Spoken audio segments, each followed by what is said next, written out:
For more on all this, let's bring in former FBI agent John Iannarelli. Thank you for joining us, John. Your thoughts this morning as we continue to learn more.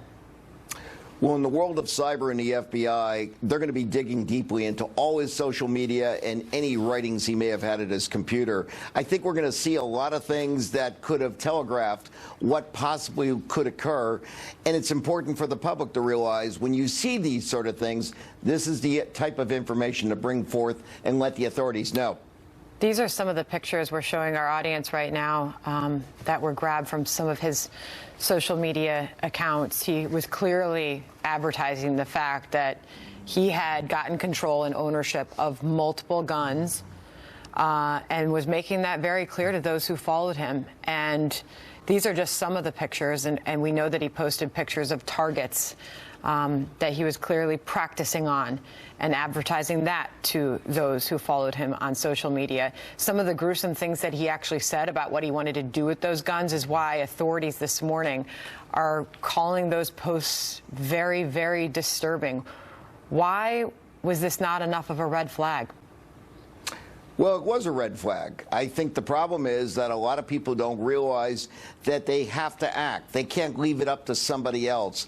And many people are afraid, thinking, I don't want to report somebody and it's blame them for a crime that's never going to happen. People need to realize if you call the authorities, they're not going to run out and arrest somebody. They'll probably make contact, see what it's about. They'll keep it anonymous so they'll never know you're the one that called. But the worst thing that happens, it's a misunderstanding. The best thing, you could possibly prevent what happened yesterday. I mean, if he was able to legally obtain the AR-15 with a background check, I mean, what could have possibly prevented him from acquiring that? And this was clearly somebody who was unstable enough to post things like this. And we know some of the things that he said and that he wanted to do, that he wanted to shoot as many people as possible. He was making that very clear. So what could have stopped this? When he applied for a weapon, there's no reference to any social media. No one doing a background check is looking at something like that.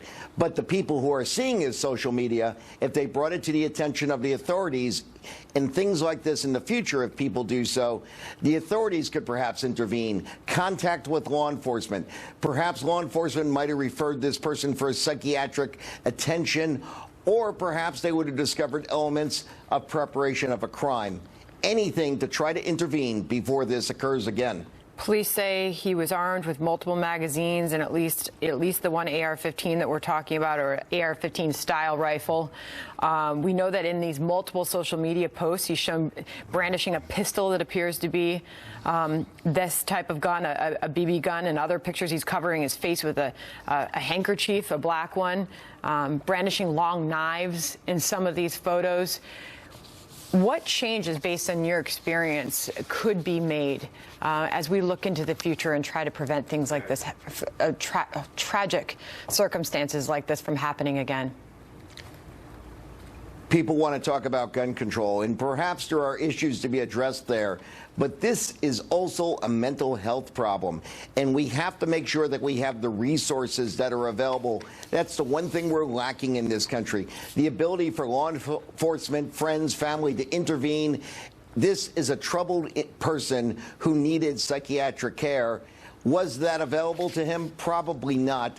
We need to be able to look at those solutions because these problems aren't going away. He's 19 years old. He's expected in court in the noon hour Eastern time today. He's sitting in the county jail right now after he was released from the hospital after a short period. What should happen to this 19-year-old man? Well, the court's going to take a look at this and determine, is he competent to stand trial? And based on his actions, that's probably going to be the case. Regardless of psychiatric issues, if you know the difference between right and wrong, and this was wrong, he should stand trial for his crimes. So we know he's charged with 17 counts of premeditated murder of these 17 people who are now dead. We have a lot more to learn. We're expected to hear from the White House at the top of the next hour. John, what do you want to hear from the president today as this story moves forward and sure enough, it's already becoming political? Every time we have an issue like this, it becomes political. I think what the country wants to hear, number one, is a president that is empathetic to the suffering of the people who have had these tragic losses. There is a time to discuss the issues of what we do next, and we'd like to see Congress and political action in that direction. But right now, let's deal with the problems at hand. Let's allow the people who have suffered to recover and mourn appropriately. Then let's not just wait for the next one. Let's do something about it today. All right, and we'll hear from the Broward County Sheriff in a few moments as well and get more facts on this situation. John Iannarelli, former FBI special agent, thanks for coming on with us. Thanks for having me.